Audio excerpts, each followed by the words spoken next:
Hello and welcome to Post Point, a podcast where we here at the Puyallup Post talk about really whatever we feel like. My name is Steven, I'm the editor-in-chief. I'm Dawn, I'm a reporter here. I'm Samantha Allred, I'm also a reporter here. I'm Troy Tooker, I am also a reporter here.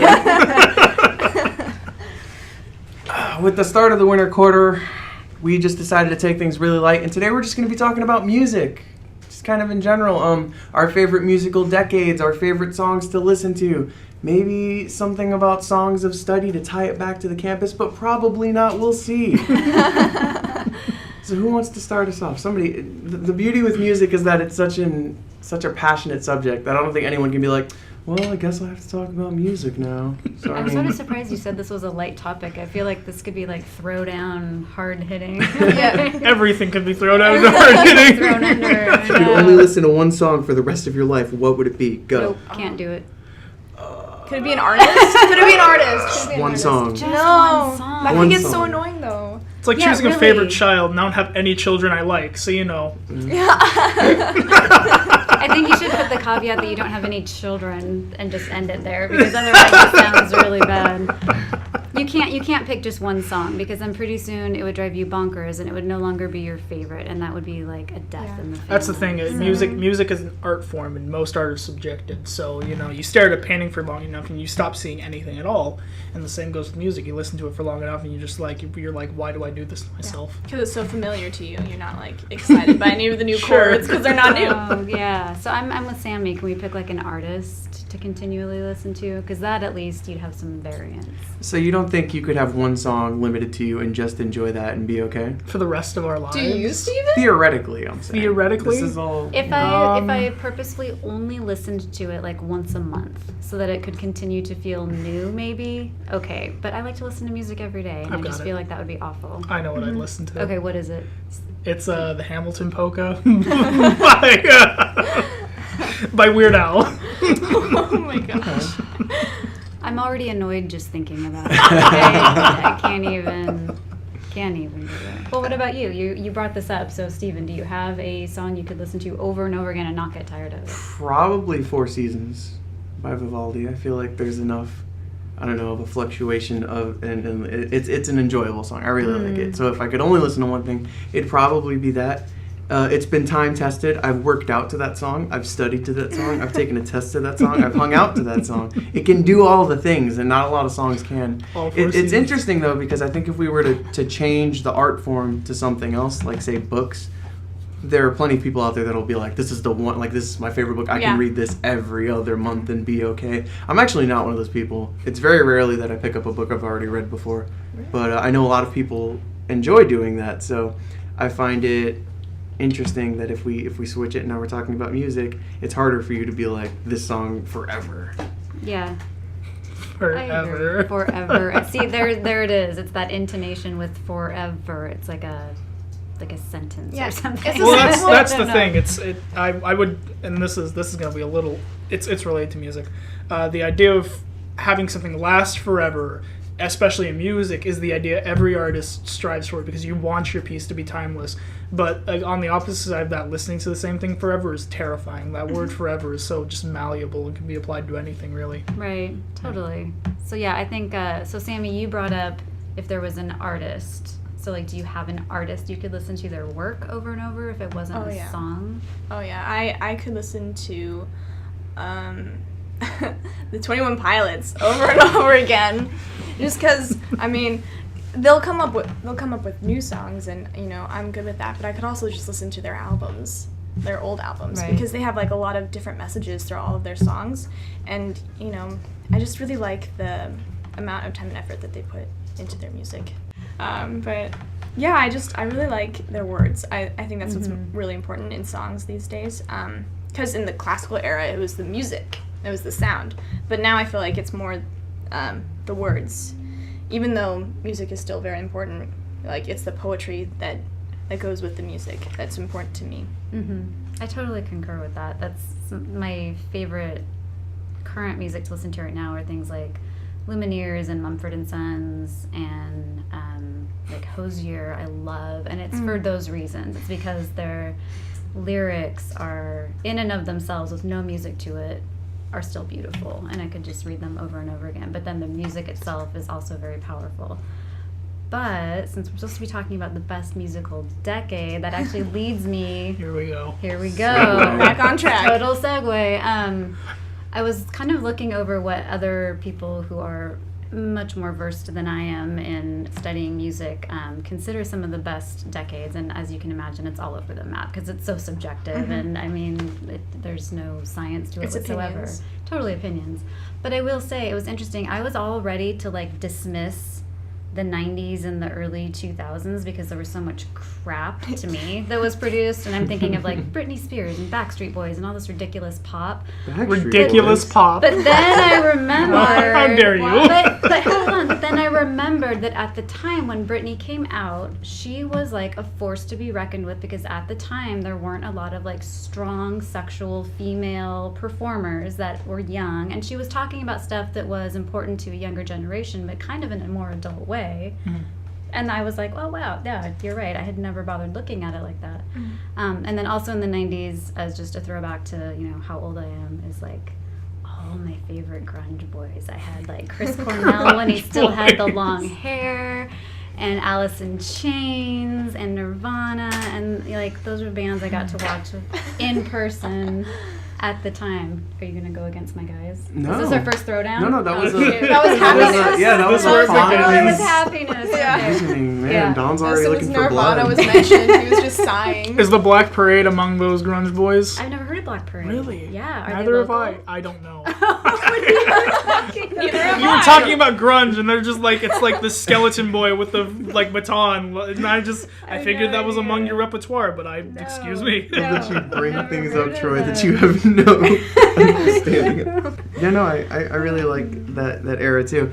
I'm far more interested in the 80s now, but that has everything to do with the fact that I was born in the 90s, so 80s Seems retro music to is you. new to me. Well, it's new to me because I experienced it in my 20s, but I was raised in the 90s, good old 90s hip hop, and even 90s pop was okay, and the grunge, like, oh man, like I was growing up as a little kid listening to that stuff, and it was super awesome. Now, if you ask me my favorite decade, it goes to 80s just because it feels fresh and new. And it's interesting to see what music was like right before the world was graced with my presence. From 94 to 99 was when there was a lot of interesting moves in the hip-hop world. At this point, I'm not like crediting myself. I'm just saying there were a lot of interesting moves in the hip-hop world. And coming on to 2000s and stuff, I mean, sure, we have Eminem, and we have, other people that I don't like, and everything. But ultimately, hip-hop as a whole died in the early 2000s, and now we have, like, mumble rap and trap music. Mumble Well, rap? it's easier to These horrible symptoms of the rotting corpse that is the genre I once the enjoyed. rock chorus. So who it's are the- easier to go BS back in is time and be before like, Steven, 80s AS is music, after nice. Steven. So I'm interested, who are the hip hop artists from the 90s that you're specifically referring to? Because I've got some in my head, but I'm interested to hear what you... Honestly, the first one that comes to mind, and I don't think he's very, I'm not going to say popular now, because obviously not, but Pete Rock was really good. The song They Reminisce Over You is the song of my homeland, and that sounds really weird, but it instantly takes me back in time to New York as soon as I hear the beautiful brass. Oh, I shouldn't even be doing that. Crap, strike that. But it's this wonderful feeling of a kind of genre that we don't have anymore that he can evoke that I love.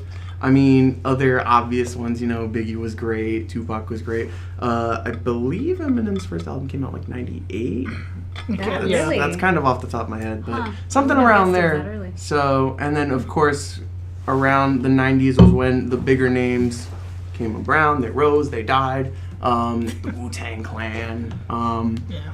NWA, Public Enemy. There was a lot of things changing, and of course we had Will Smith telling us happy raps about how to clean our room and stuff. Very important things. But yeah, I digress. We're not really here to talk about hip hop and rap. But the point is that the '90s, and again, this wasn't even the decade I was supposed to be defending.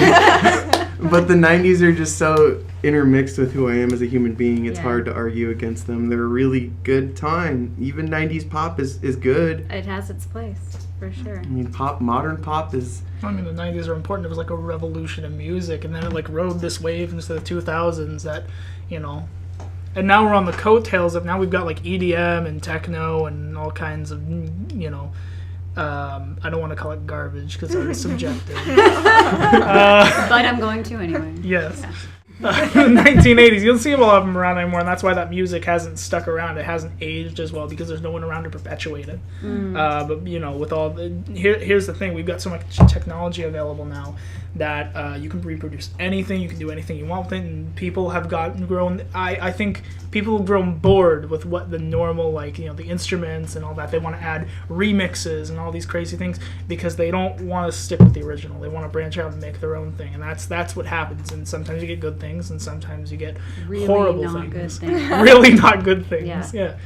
There was so much variety in the 90s. Yeah, I googled a quick list and just, man, and we had Radiohead. Like I said, it was a revolution. And Radiohead. Crisscross, So good Blackstreet, So good TLC, and like It was like it was like the renaissance of God. music. The songs you hear from the 90s today, like regardless of whether you listen to that band then, are songs you'll hear and go, oh my god, it's that song, I like that song. You'll just hear it. You'll hear things like Bittersweet Symphony from Verve, and that's like not a band that people are like, Verve's my favorite band in the world, but everybody knows that song. Yeah. And I don't think we'll be like that 20 years down the line and hear like a random trap song and be like, oh man, I remember that song. Like, no you don't, that song's trash. And there was variety to it. Nowadays you could play me a song and I won't be able to distinguish whether it's trap music versus mumble rap versus whatever other deviations we have in this path that's taking us closer and closer to the end of what music should have been.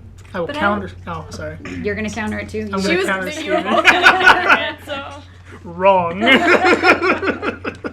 I would just say, like, kind of what Sammy and I started with was there are a lot of artists who are defying that very notion that we're at this cusp of, like, the end of all good things coming to be, right? And I guess you could argue this for books, any form of art, because it just feels like at some point everything gets regurgitated, right? But there are true poets and musicians out there who are putting those two things together and have they're like kind of inventing new genres almost. Right. And I would argue that is happening, but I do think it's on a small scale and not like, you know, I think about things like, and I really hope like something doesn't open up from the heavens and strike me down as I say this, but I think of like Beyonce, and she's so huge and everyone loves Beyonce and okay, hunky dory, but while fierce, yes, and very danceable music, sure, sometimes the songs, and I'm just picking on her, but there are several in that kind of genre that it's like it's the same refrain over and over and over and over, and there's no creativity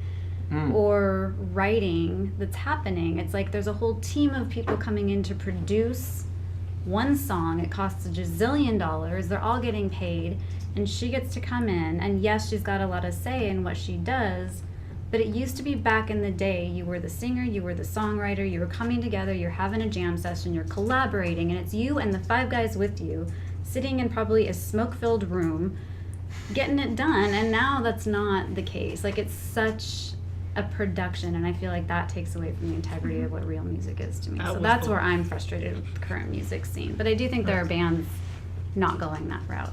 Well, there's definitely bands that aren't going that route, and artists and everything, but that's such a small number that I can rattle those off way easier than I can. Like rap still has good artists out there. Logic, Childish Gambino, Chance the Rapper. They're all very well done, but you'll never hear them on the radio. Mm-hmm. You know, there's plenty of good artists out there, but they'll never be promoted in the way that, I don't know, and I like their music, but the next Maroon 5 song that's going to be on the radio, because I swear there's a new one out like every other week. As well, radio tends to perpetuate like the same 7 songs. Like it's not even a variety of new songs that they play over and over. It's like the same 7 that might not even be from this past month or year. Right.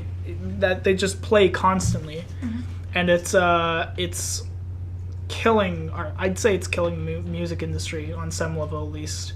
And to circle back to what Steven said earlier, how you won't hear a lot of songs from like the 1990s and 1980s being in 20 years.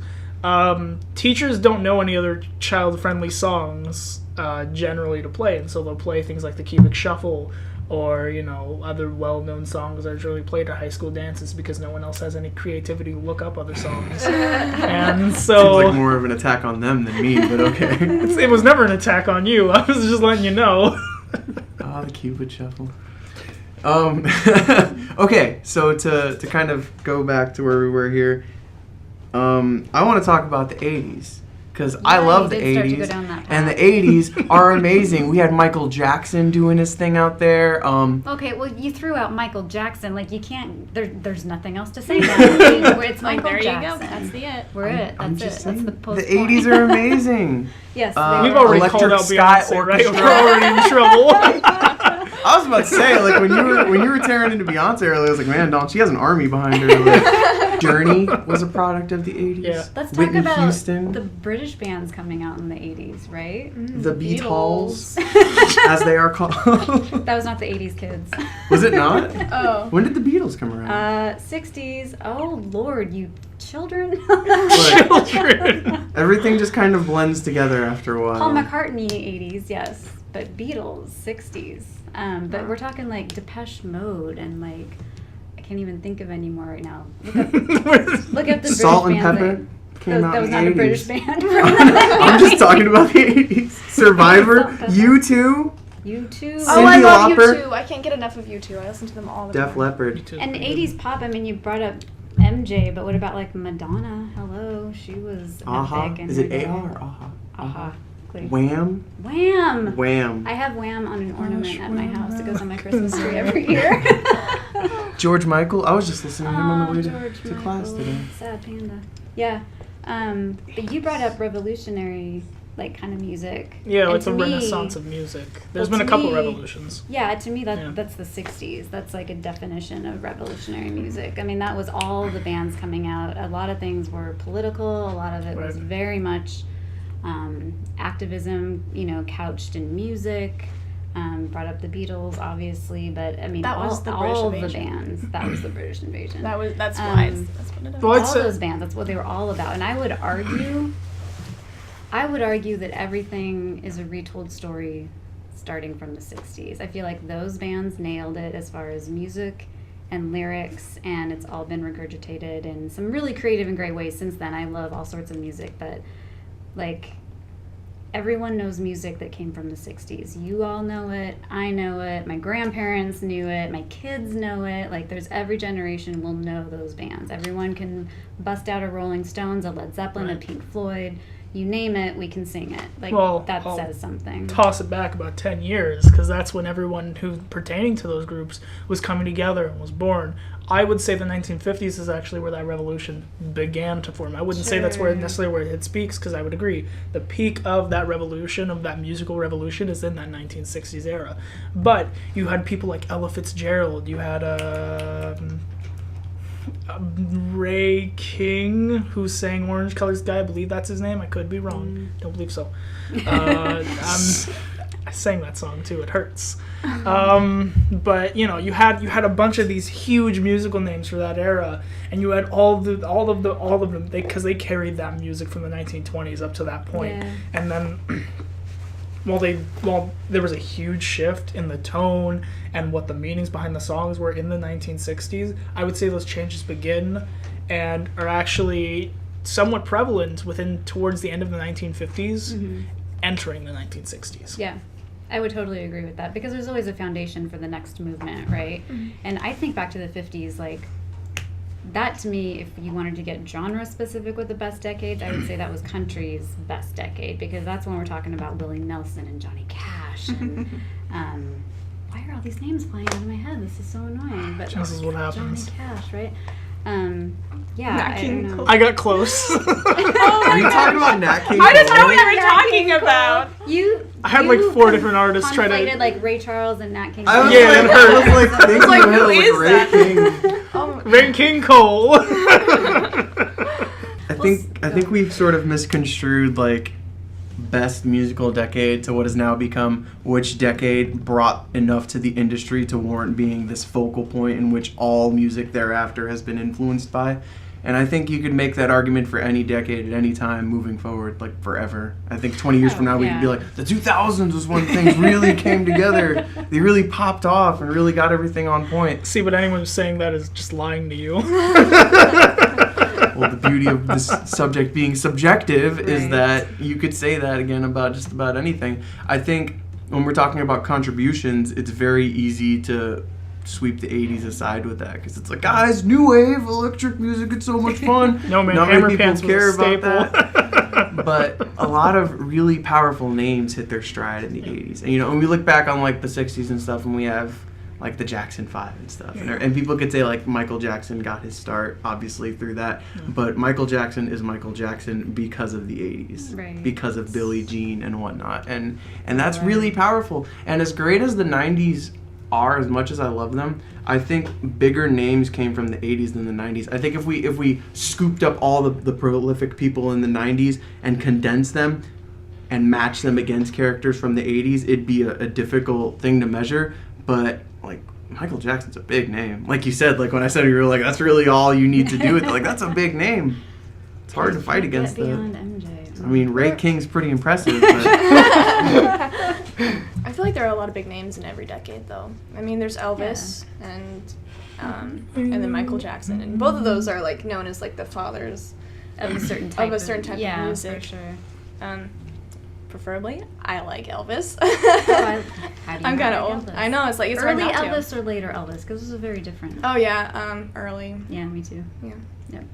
I think Elvis is important, not just for what his music, but for like a lot of the things he did. He added a lot of sexuality to the way he did things.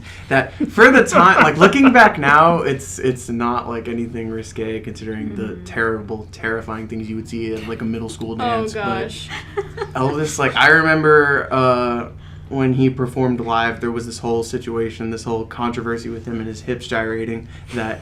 They shot him live for that show in a way in which his hips weren't visible. Right. And I just find that hilarious. Yeah. Such a specific kind of censorship of like, we can't have his hips. They can't be seen. Yeah. People will just lose their minds. Actually, Women were losing their minds, and that's why they didn't Yeah. want to do it. You can't have women responding to, sexual provocation. And I think my grandfather, when he was listening to Jailhouse Rock, his father had told him that like he can't listen to that anymore because it was like glorifying jail. And so, and then like there are songs like that today. People will be like, "Oh no, that's too dirty. You can't listen to it." So I don't know. I think it's just getting worse as time goes on. Yeah. I mean, I guess it depends on how you view that, if it's bad or good. But I mean, we definitely have a lot more license and freedom in every aspect of expression now, especially in music. Some of it I don't think for the better, but Well, so that's relating back to that the Jailhouse Rock part where you're talking about how it pertained to all these negative concepts. That's one of the beauties of music as well, is that you can sing about any emotion or any idea, whether it's fighting against the man or talking about the girl next door, which leads me to someone I want to talk about. Wow. Prince. Oh. Who is such a fantastic character and was born in the 1958. So like right at that era that you and I were talking about. Prince. And he did more than just sing pretty songs. He fought the music industry that was corrupt at the time and still is kind of corrupt to this day. Oh yeah.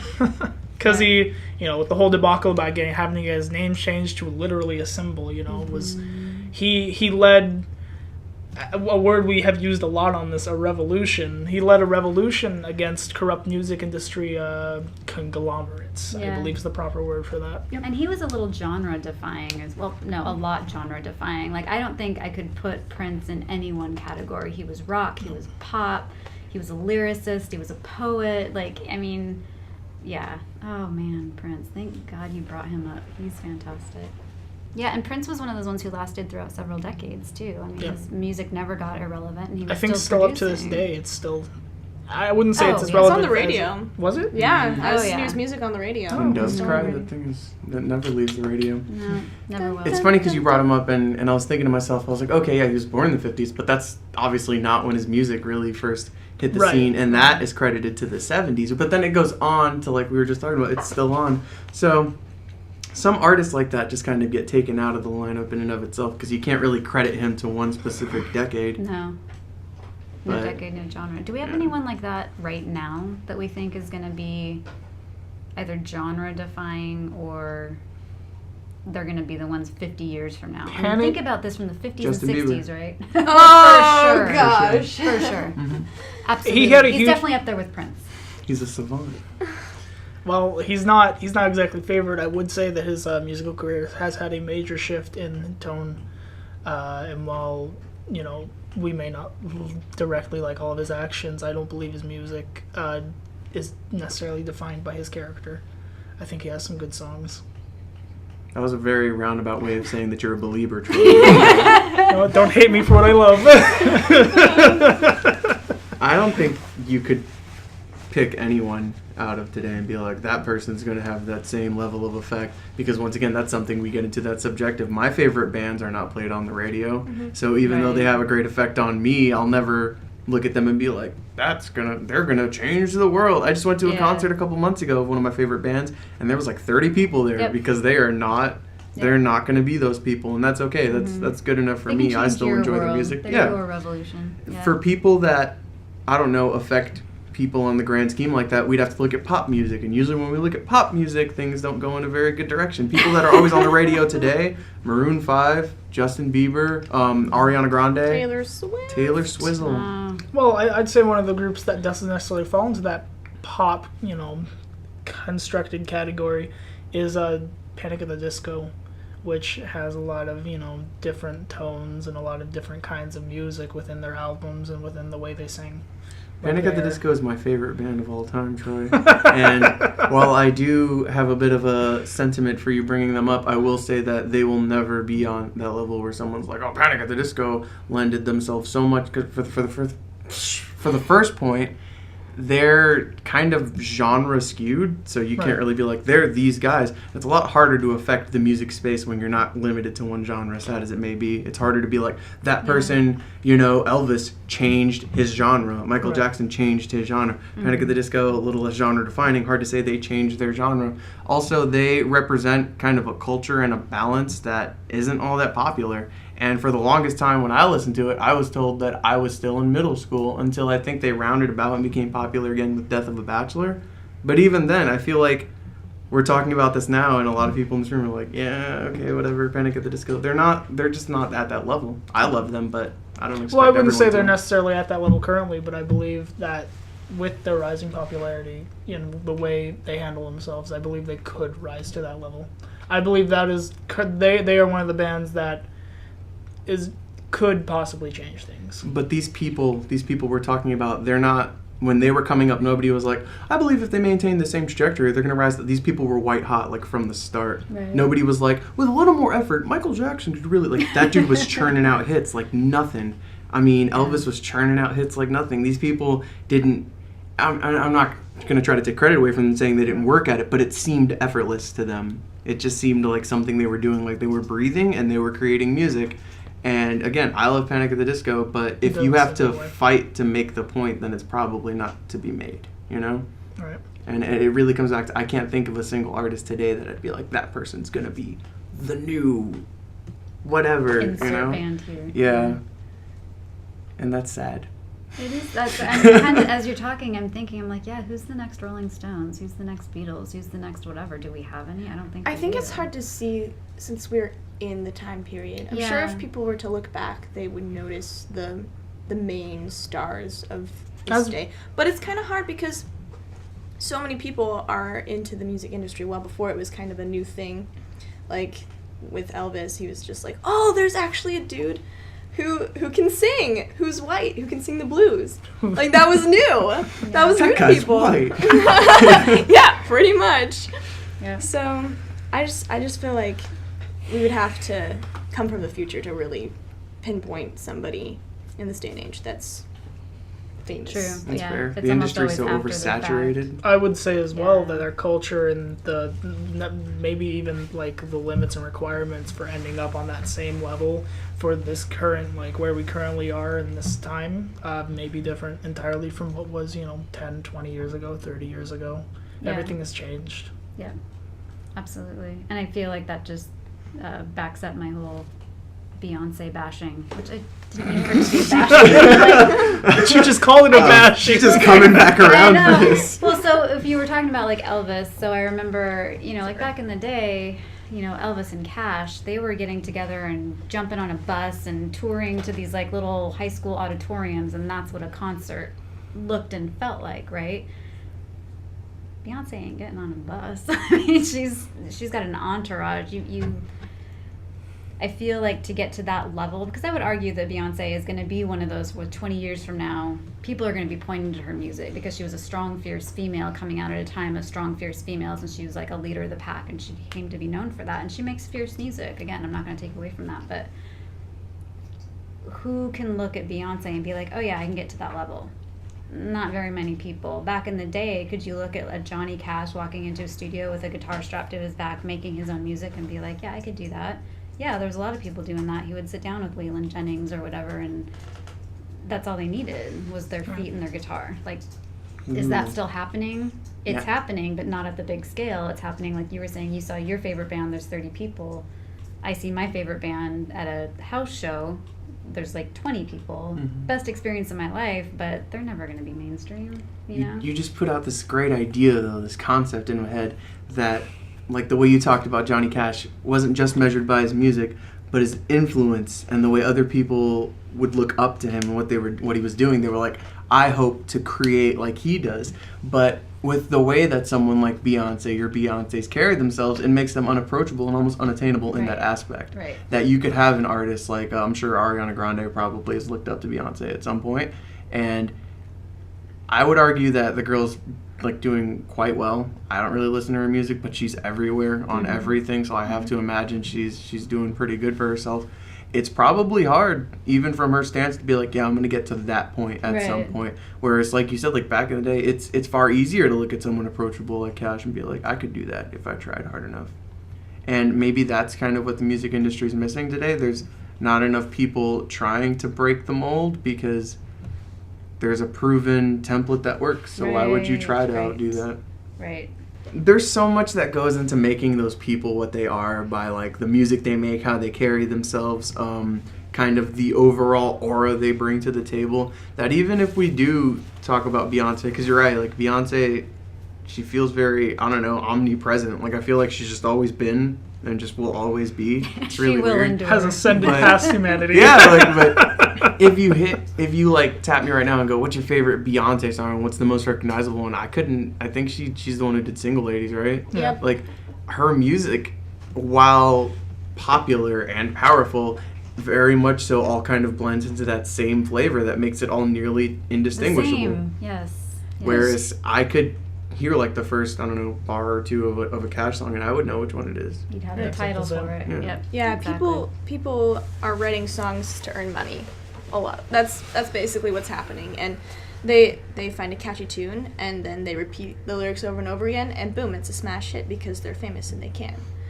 And I think it's also with the radio too. Like the people on the radio, what are they called? The hosts. They don't choose the music. It's just like it's an algorithm that's prearranged, like who turns on the radio when this song turns on, and they just go through that. And so that's why a lot of the songs are repeating, because the masses like it. So I get to blame the masses again. I love it when I get to blame the masses for the destruction of art. Come on, people. It's so up nice. the ante a little bit. Let's stop with the algorithms. Well, you know, Love that's back into the this process. thing everyone saw, all these people who became famous making so much money, and they're like, I can sing, I can play a guitar, and they were like, I'm gonna be the next hit and I'm gonna make a ton of money, and now that's what a lot of people are out for, is, you know, cash. Yeah. You know, it might not necessarily be about the message or the music or, you know, influencing people anymore. Yeah. And that's a sad truth, and this applies to more than just music. You know, a lot of our world is run entirely by those green dollar bills. Okay, no, we need to wrap up. Really and segued off. we need to wrap up, and we can't wrap up on a negative note. So just Sorry, guys. to put it out there, people listening and people out in the world, you could be the one to change music. Change it. You could be the one. I mean, Be the next Beyonce. I think people. No, The no. next Prince. People are so caught up in these lifestyles, and more often than not, it doesn't matter whether or not you even have talent so much as you have a specific look of this cookie cutter genre that they need you to carry. But we do have people kind of breaking away and changing things, and there are more and more bands that I'm like, I'm not sure what genre they fit into, or wow, their music is very thought provoking, and I think it's cyclical. I think we'll always have these bands and these artists that make music that just feels like it's being filtered in through to just be easily digestible by the masses. But for every 10 of those, we'll get one that knows what they're doing and is actually bringing something to the table. And I mean, that'll be the one that's on my phone, and Yep. that's enough for me. Also, we live in the Pacific Northwest. We have no excuse to not have good music in our repertoire. Yeah. We're lucky here. There's It plenty. rains a lot. We're inside. You just gotta look hard. Yeah. There's always a good band out there with a good message or some good music for anyone. Just gotta look. Yep. All right. This has been The Post Point. Tune in next week when we cover something hopefully with a lot more structure. Thanks for joining us. So long silent movies, the quiet dances on the screen.